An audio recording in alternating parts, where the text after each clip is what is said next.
A igreja nos propõe estar com Jesus em uma caminhada nesse grande deserto onde a gente vive. Às vezes a gente não percebe, mas o deserto significa dizer deixar de observar todas as coisas para focar em Jesus. Então significa essa realidade. O deserto significa fazer uma visita ao mais profundo de nós mesmos, porque é dentro de nós que encontraremos essa força divina, ou seja, o Espírito Santo, que nos ilumina para que nós possamos reconhecer o que somos. E isso é fundamental, porque nós somos chamados a viver a realidade do tempo que se chama hoje. Quem vive preso ao passado, e cada um de nós tem uma história naturalmente, mas a gente precisa evangelizar.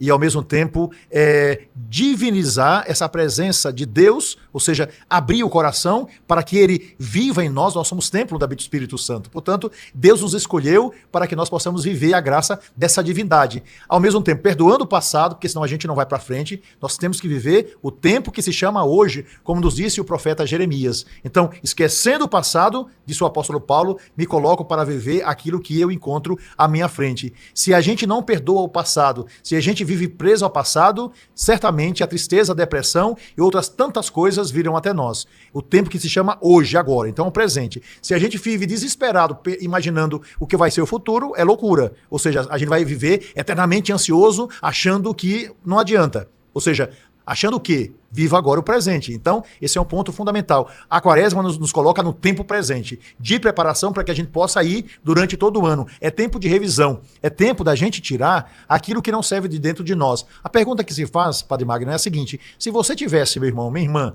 dentro de você uma comida que fizesse mal, o que é que você faria com essa comida? Você diria, eu comi, custou R$40, esse prato de comida vai ficar aqui, mesmo que eu apodreça e morra? Não, você vai querer que isso saia de alguma maneira, porque afinal de contas não vivemos para ter dentro de nós coisas estragadas. Ao mesmo tempo, existe um ponto fundamental que a gente não pode esquecer, não é? Então, quando a gente tira alguma coisa ruim de dentro de nós, coisas boas começam a entrar em nós. Essa é a graça de Deus. Isso é quaresma, para que a gente se prepare para a Páscoa. É aquilo que os antigos diziam, quando você se une a 6 pessoas péssimas, você vai ser a 7ª. Quando você se une a 6 pessoas boas, você vai ser a 7ª. Se você vive com pessoas que buscam derrotar a sua vida, você também vai ser uma pessoa derrotada. Se você busca, com todas as limitações, buscar crescer ao lado daqueles que desejam bem, você também vai poder viver a graça desse bem que o outro quer para si e para os outros. Então, essa é a grande graça que nós encontramos nesse tempo da quaresma. Poder tirar o que não presta para que a gente possa viver essa grande graça de Deus. E a gente precisa plantar, não é?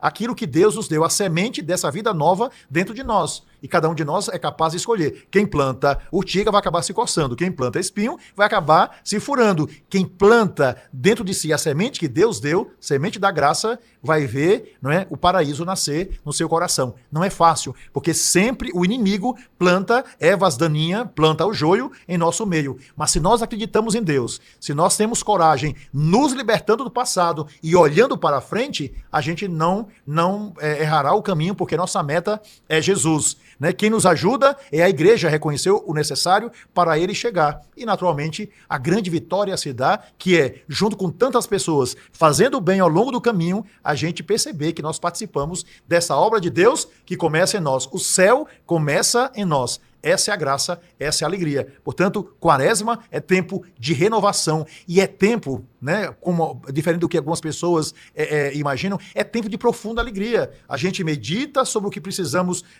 libertar de dentro de nós e, ao mesmo tempo, dizer, poxa, estou dando esses passos. E não há nada melhor do que a gente estar cada vez mais leve pela graça de Deus para ir adiante. Portanto, meta, Jesus, para frente, sempre, porque é assim que se anda. Isso tudo é quaresma.